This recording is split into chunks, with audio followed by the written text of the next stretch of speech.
Florida Blue claims that the village's Medicare coding errors was a scheme. Sex offender from Michigan moves into a rental on the historic side of the villages. Carjacker fires gun into a woman's car during a rampage in the villages. Florida continues to set records for tourism this year. Ohio and Indiana put holds on a man with a restricted driver's license. Bankrupt villages health, paying $150,000 per month to restructuring officer. A storm is blamed for the water main break in the villages. No holes in ones of golf reported this week. Letters to the editor. And more bad parking. This and more coming up.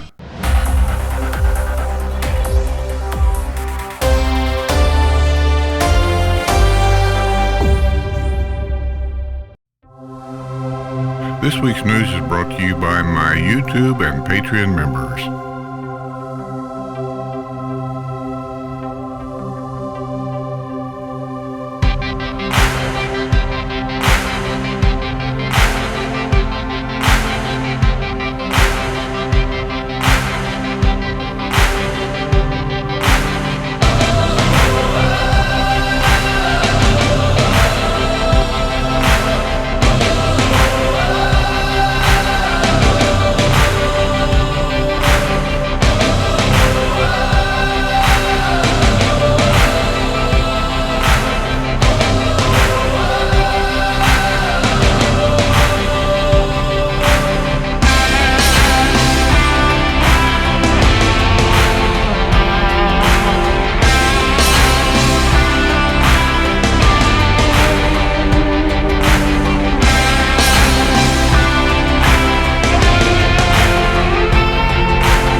Thanks, everybody, for coming to this week's Villages News Updated. If you haven't subscribed yet, please hit that subscribe button and click the bell icon for more news when it becomes available. Let's get on with it. An 80-year-old villager has been ordered into anger management after using a cane to attack a man in a golf cart in a parking lot dispute at Publix. Henry Koch of the village of Sanibel is poised to escape prosecution on a charge of battery on a person over the age of 65 as the result of being allowed to enter into a pre-trial intervention contract. Koch must complete 8 hours of anger management training as part of the deal arranged through the prosecutor's office according to the contract on file at Sumter County Court. He must also perform 50 hours of community service, although he will be allowed to buy out of that service at a rate of $10 per hour.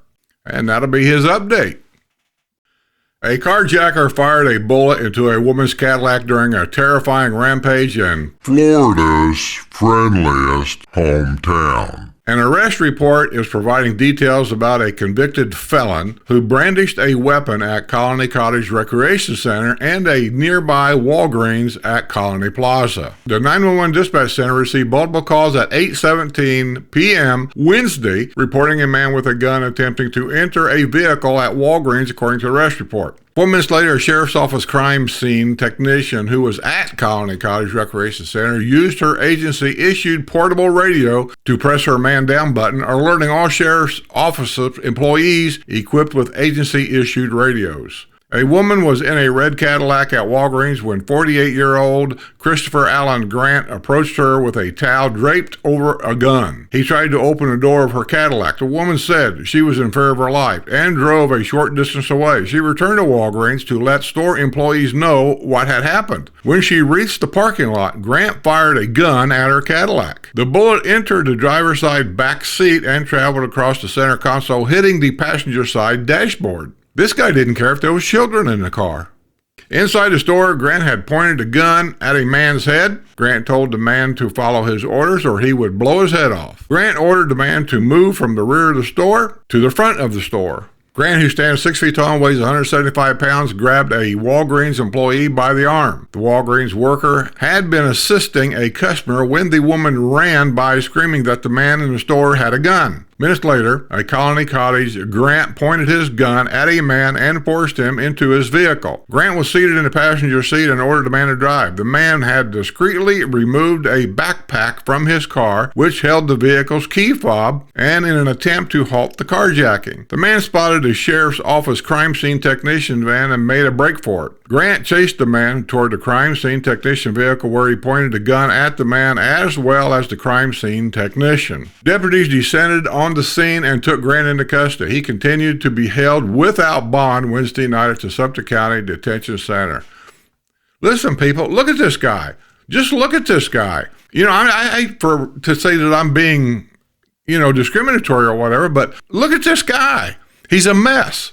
I mean, come on. If you see somebody like that walking toward your car, lock it, scream, call, put it in drive, haul ass, get out of there. And these people with tattooed faces and weird, if they look weird, go by your senses. Get out of there. And here's a problem with having things open to the public. This is going on more and more and more here each and every day throughout all of the villages, and there's no stopping it. Police are doing what they can do. These reports are almost daily anymore.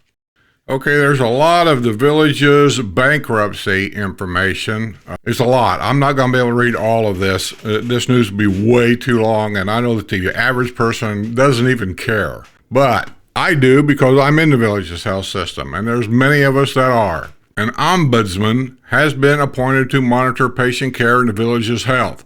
Susan Richard, who operates SMR Healthcare Management Corporation in Las Vegas, has been named the official patient care ombudsman, according to documents on file with the U.S. Bankruptcy Court. Richards originally worked as a nurse before climbing her way into the executive healthcare ranks and eventually forming her own company. She is now charged with servicing as an ombudsman for the more than 55,000 patients who receive care through the village's health. Richard will monitor the quality of patient care provided to patients as the village's health to the extent necessary under these circumstances, including interviewing patients and physicians. When the government gets involved, that's usually when I want to run. When the government gets involved, it screws things up.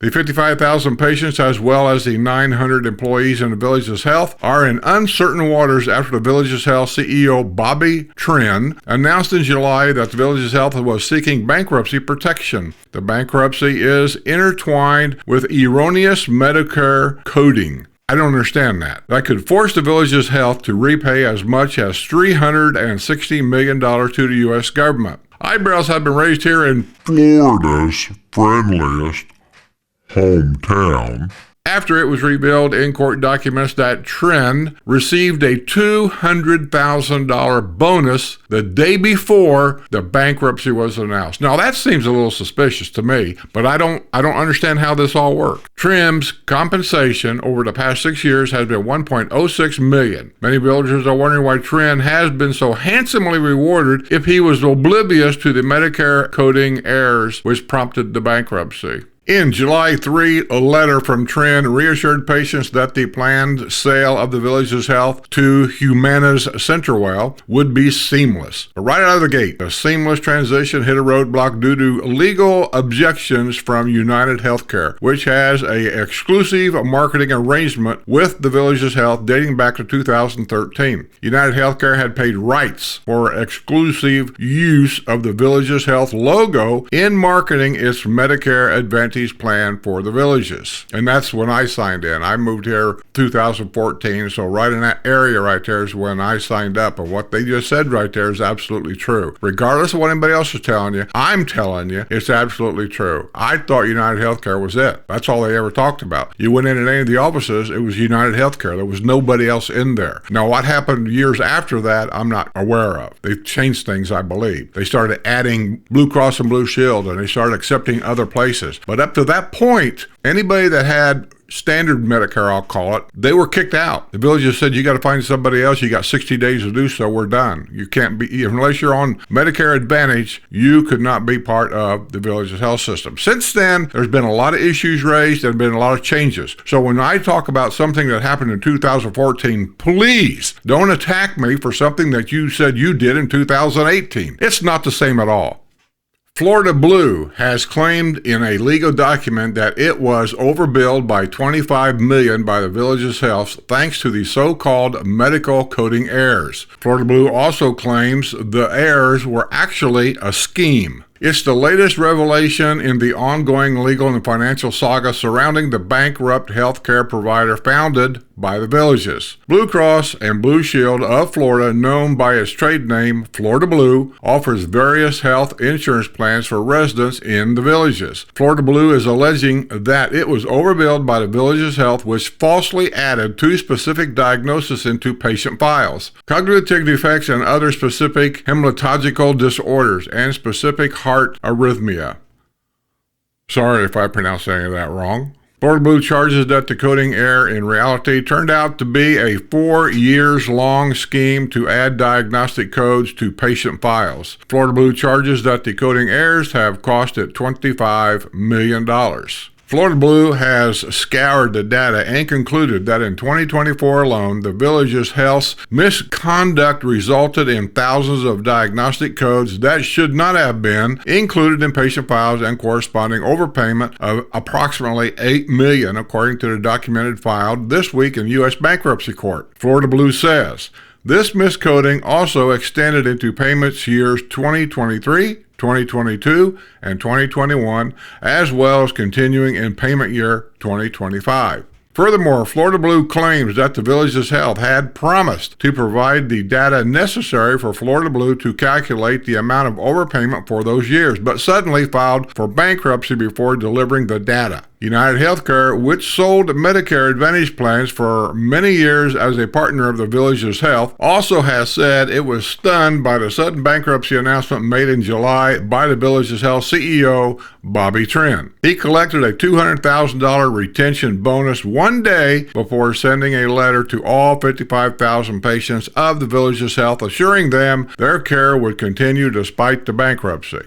United Healthcare has pointed the finger of blame directly at the Morse family and says that as the owners of the village's health, the Morse family raked in millions of dollars. The village's health paid out in a 3-year period from 2022 to 2024 a very substantial portion of $183 million, consisting of $64.2 million in tax-related distributions and $118.8 million to pay down a supposed line of credit with its major shareholder, 2 members of the Morse family, who own and control the villages through various corporate entities.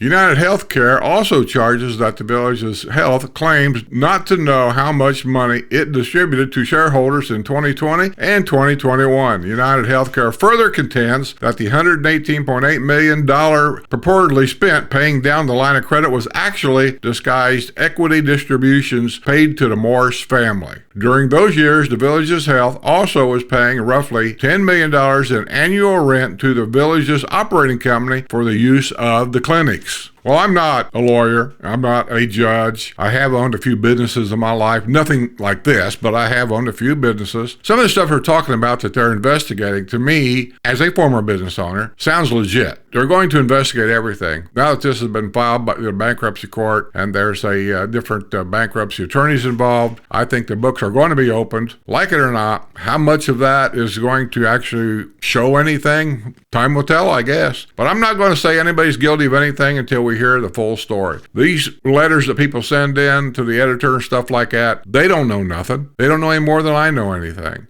A doctor claims the village's health fell short of his promises. Dr. Jim Bashon has outlined his differences with the village's health in a documented file this week in the U.S. bankruptcy court in Orlando. Bashong, who has been practicing out of the Villages Health Mulberry Care Center since January, said he was promised annual compensation of $230,000 for 3 years and a signing bonus of $15,000. Most importantly, he was told he would see a gradual buildup of his patient panel over a period of approximately 2 years to allow him ample time to integrate into the Villages Health care model and its billing methodology. However, shortly after he joined the Villages Health, Bashong said his workload increased drastically and unexpectedly due to multiple physician departures and leaves of absence at the Mulberry Care Center, the court document said. And within 2 months, he was carrying a full patient load. He also was handed a significant increase in duties without corresponding increase in compensation. Bashong, who is from Mailbag, Cameroon, and earned his degree from Queens College, New York, and his medical degree from Ross University, has filed an objection in the bankruptcy proceeding.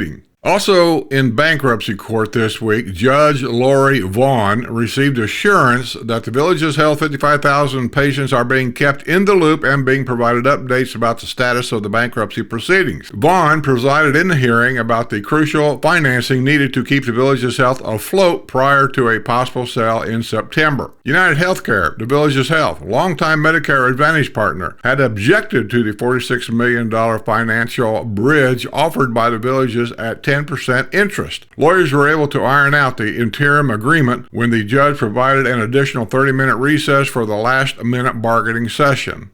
The bid deadline for the assets of the Villages Health has been set for September 3rd, with a potential sale announced on September 9. The Villages is hoping to close on the sale as early as October.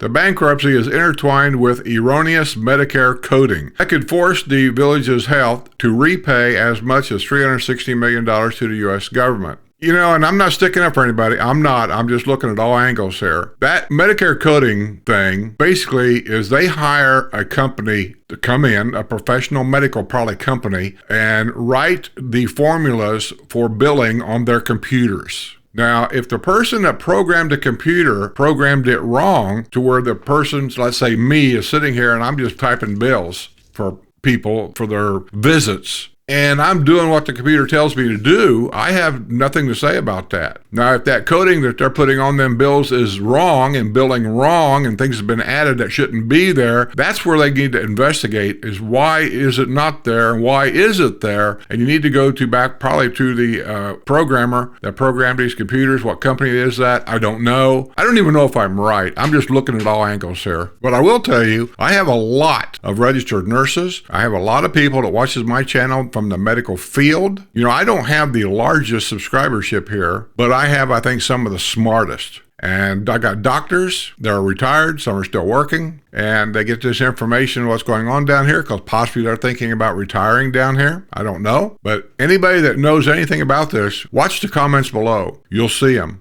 They'll tell you what they know, where they work, how it works. You'll learn more in the comment boxes down there than you ever will here in a newspaper. An emergency hearing has been scheduled for Monday afternoon on critical operational funding needed to keep the Villages Health up and running. The hearing is set for 2 p.m. in the U.S. Bankruptcy Court in Orlando. It is hoped that the court will approve a plan that would enable the Villages Health to maintain ongoing operations and ensure the availability of essential medical care for its more than 55,000 patients. The 55,000 patients, as well as 900 employees in the Villages Health, are in uncertain waters after the Villages Health CEO Bobby Trin announced in July that the Villages Health was seeking bankruptcy protection. In the latest court filing, the Villages Health complains of an unexpected financial shortfall. The Villages Health is pointing the finger to blame at United Healthcare. The Villages Health claims United Healthcare has withheld in excess $7.6 million in payments to the Villages Health, contends it is owed by United Healthcare. It appears that the United Healthcare is withholding payments to the Villages Health in protest of the hurried sale to Humana. As part of the emergency hearing, the Villages Health has indicated it needs to borrow $46 million to keep the lights on, up substantially from the $24 million the Villages Health previously said it needed to borrow to maintain operations. Documents show the money is needed to meet a multi-million-dollar payroll and other operational expenses. The Village's Health says it needs additional funding to absorb the budgetary shortfall due to United Healthcare's funding cuts.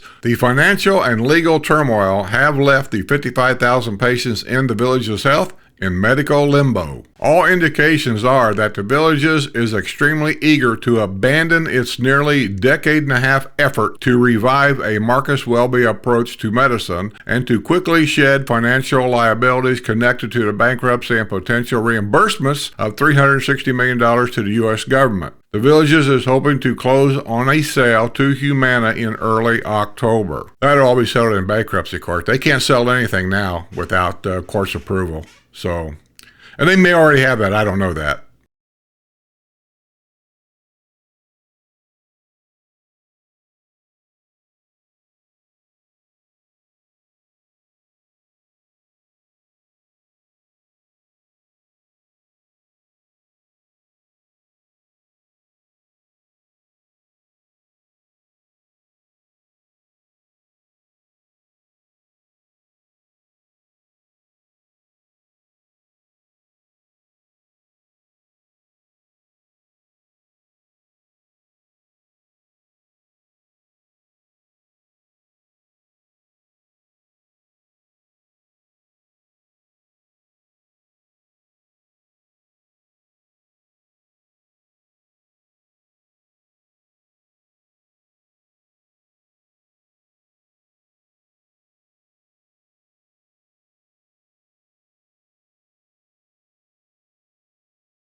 Now, at the end of all that, here's what I want to show you how people kind of hear what they want to hear.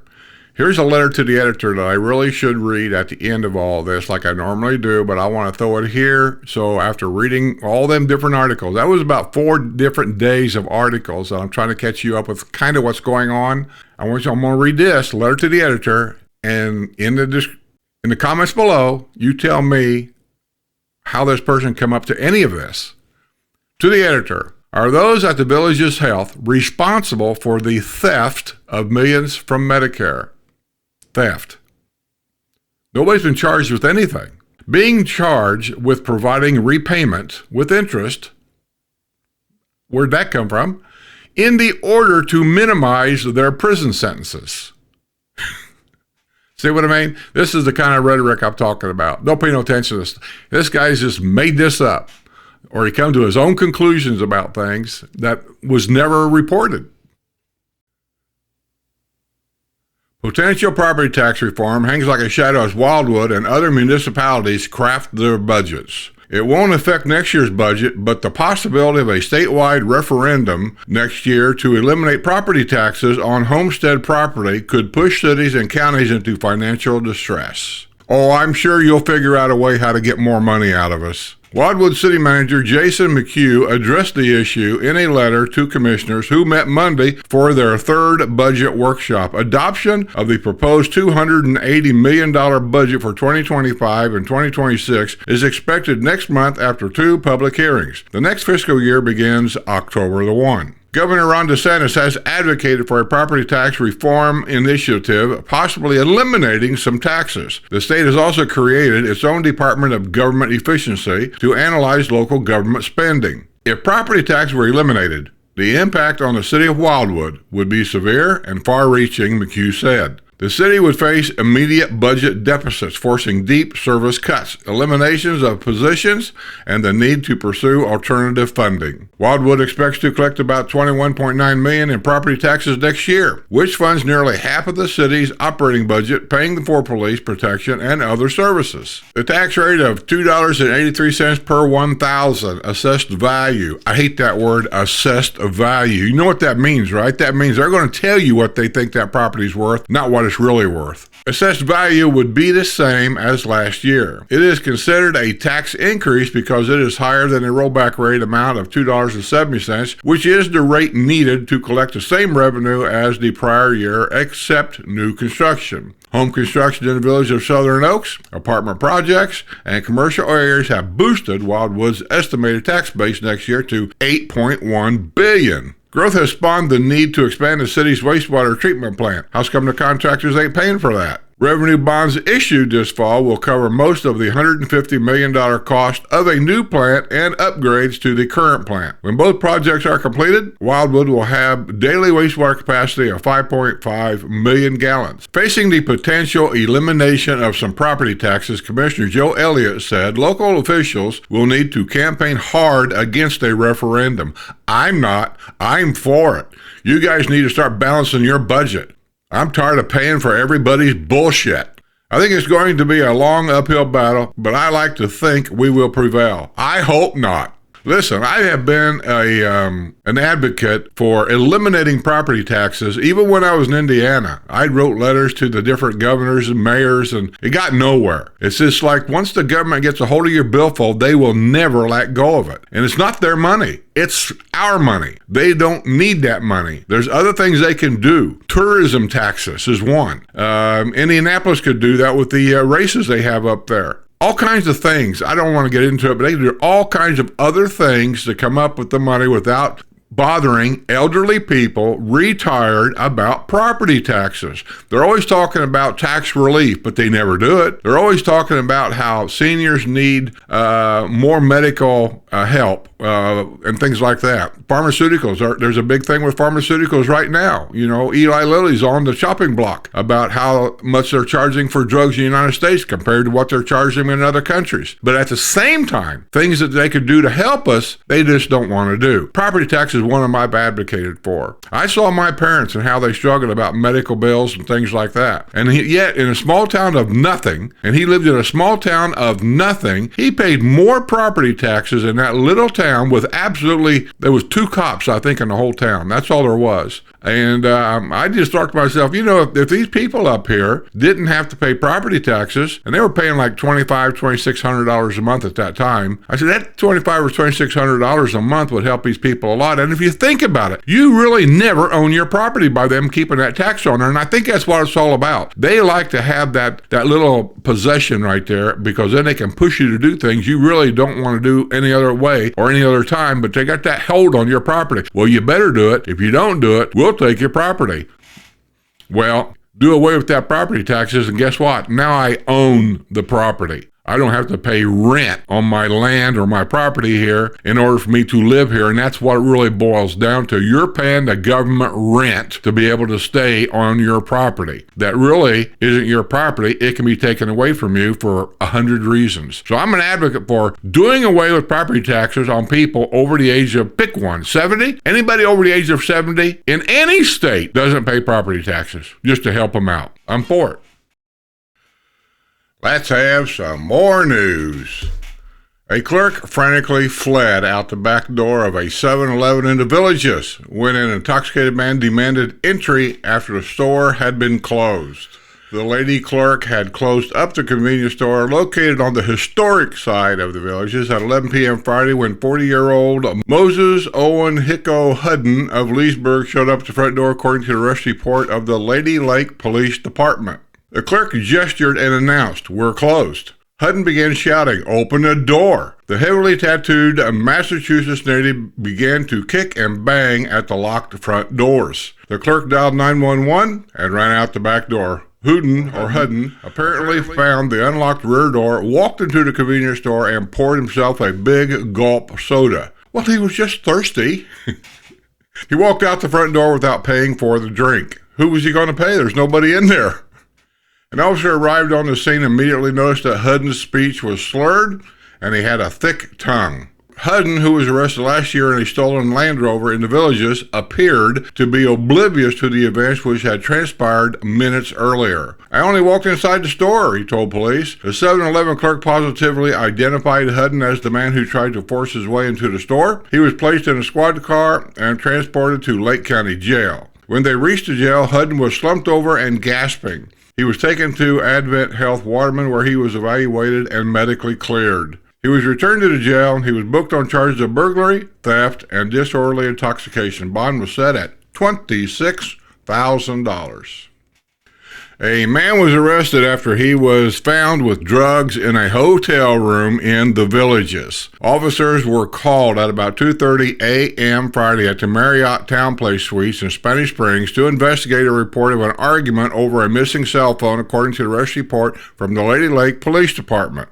The officers entered a hotel room and found 43-year-old Donald Allen Grant on a mattress. He was identified by his Michigan driver's license. He got up off the mattress, leading to the discovery of the missing cell phone. Officers also spotted a pill bottle which had been under the mattress. The markings on the pill bottle were indiscernible. In addition, they found a plastic bag which held 1.2 grams of methamphetamine.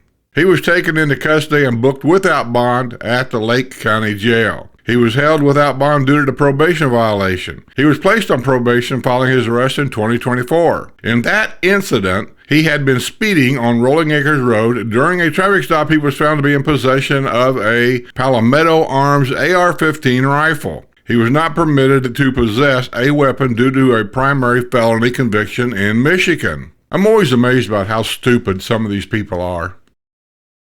A home was damaged by a fire ignited by a lightning strike in the Villages. Neighbors called to report the blaze, which broke out about 8:30 p.m. Saturday in the 4100 block of the Sylvana Way in the Charlie Villas in the village of DeLuna. The Villages Public Safety Department responded, and firefighters observed heavy flames engulfing the roof area above the garage. Engine 46 promptly initiated an aggressive interior attack on the fire, while additional crews conducted a thorough primary search of the residence. Fortunately, no one was in the home. This incident highlights the critical importance of timely reporting and swift action from our firefighters, said Chief Brian Twiss. We are grateful that no one was harmed, and I commend our teams for their quick actions and effective responses. There have been 11 homes in the Villages struck by lightning in the past 12 months.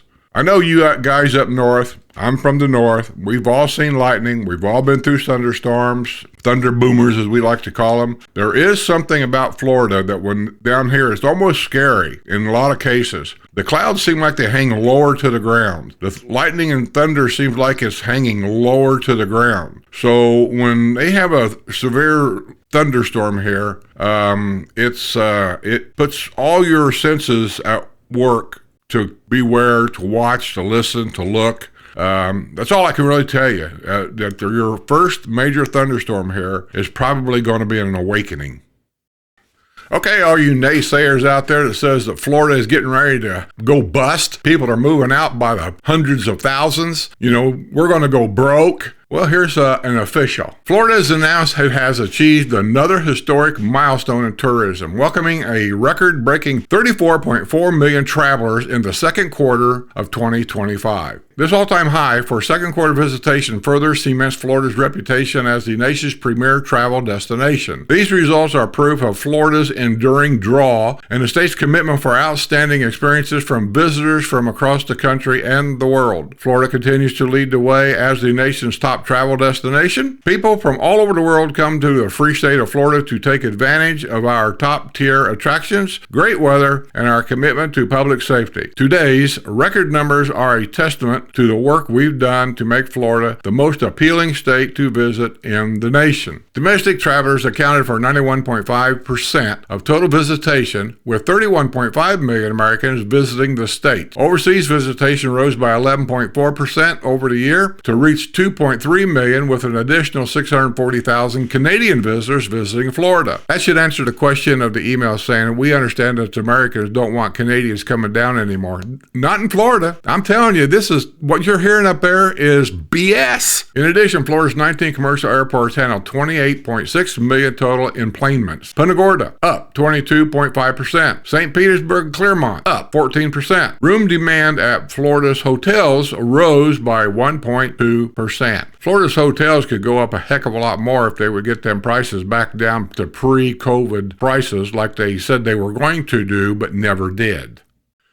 U.S. Immigration and Customs Enforcement put a hold on a Wildwood man who was arrested for driving without a license. The deputy observed 37-year-old Irvin Sylvester Hernandez Valdez driving a blue Jeep Cherokee in Lady Lake around 10:25 p.m. Thursday, according to the arrest report from the Sumter County Sheriff's Office. A check of the tag revealed its registered owner expired on November 24, 2024. Due to this, the deputy stopped the vehicle at the intersection of U.S. Highway 441 and Northeast 135th crossing. Hernandez Valdez stated he did not have a driver's license and had never gotten one. A check of his driving history confirmed this to be true. Hernandez Valdez was arrested on a charge of operating a motor vehicle without a valid license and issued a citation for expired registration, more than 6 months. The native of Mexico was transported to the Sumter County Detention Center where a bond was set at $500 and ICE placed a hold on him.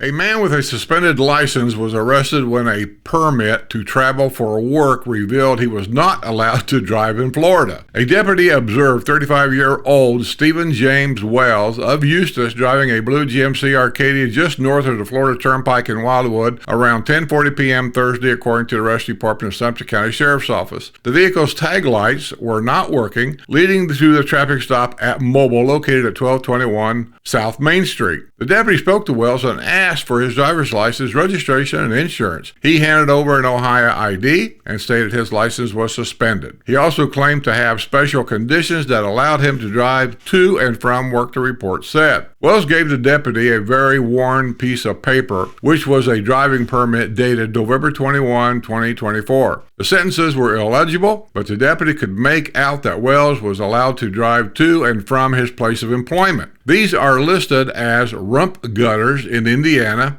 Hutamaki in Ohio, and GHS all-purpose cleaning in Ohio. The permit made it clear that Wells was supposed to notify the court when traveling anywhere for work other than those three places. He was to be given a new permit with updated addresses that he could drive to and from. He did not have an updated permit due to being in a different state.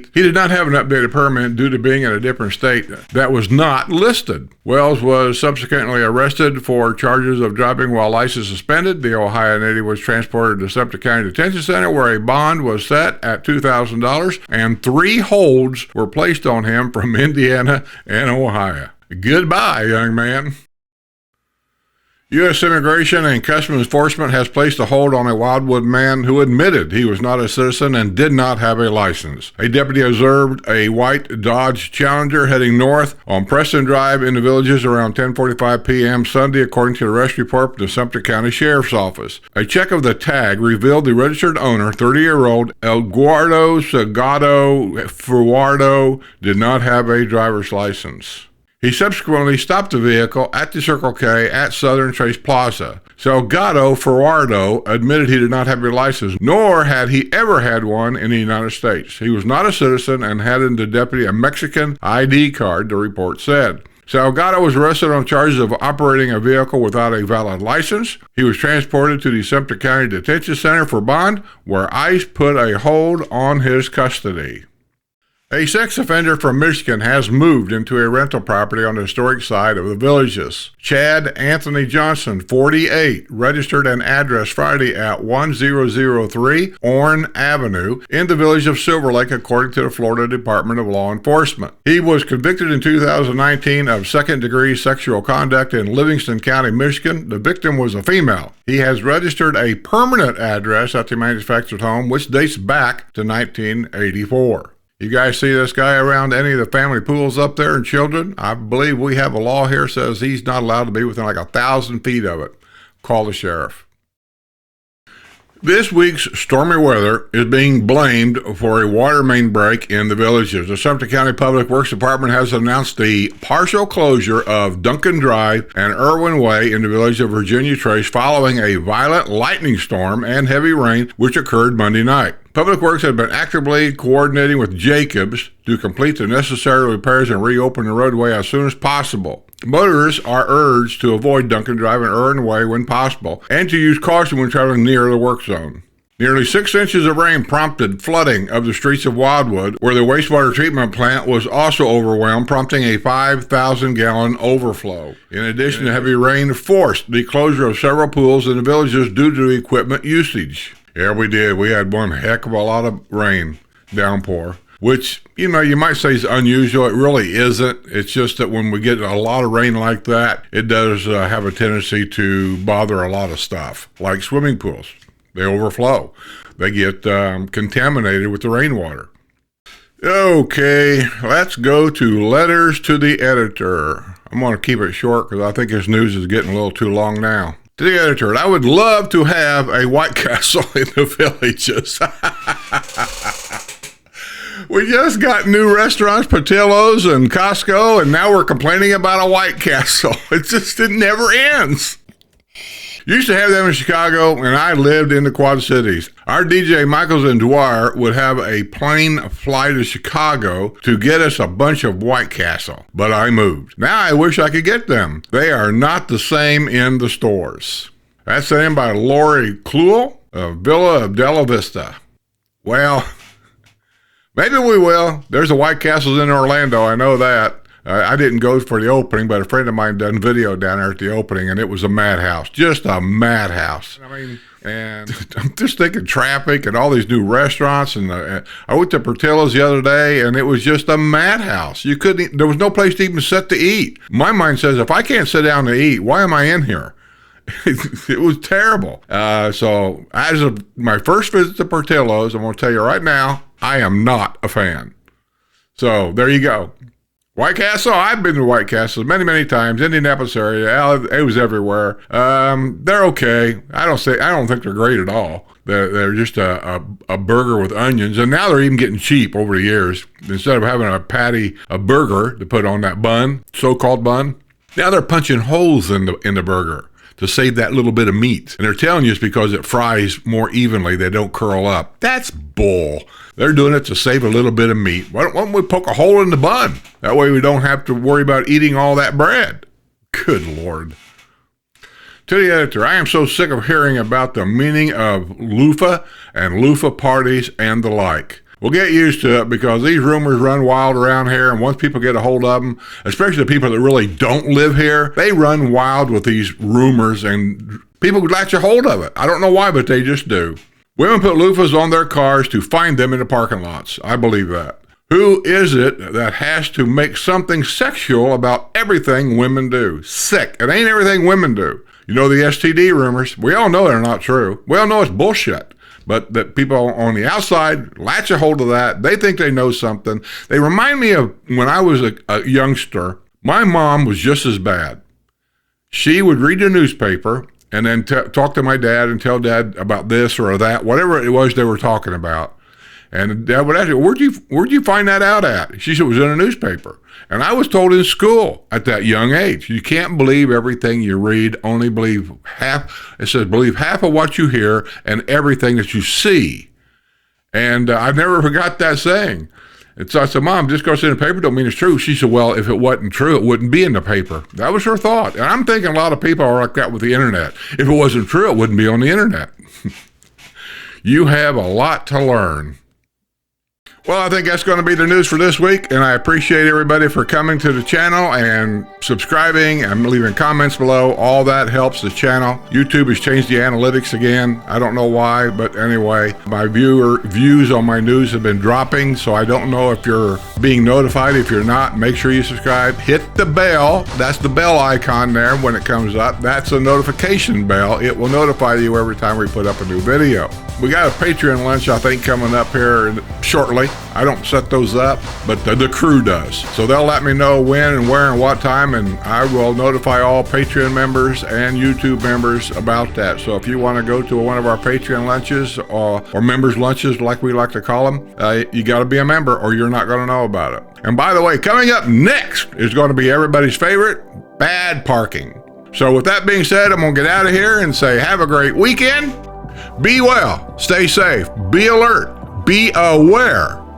And you'll leave your key in that golf cart.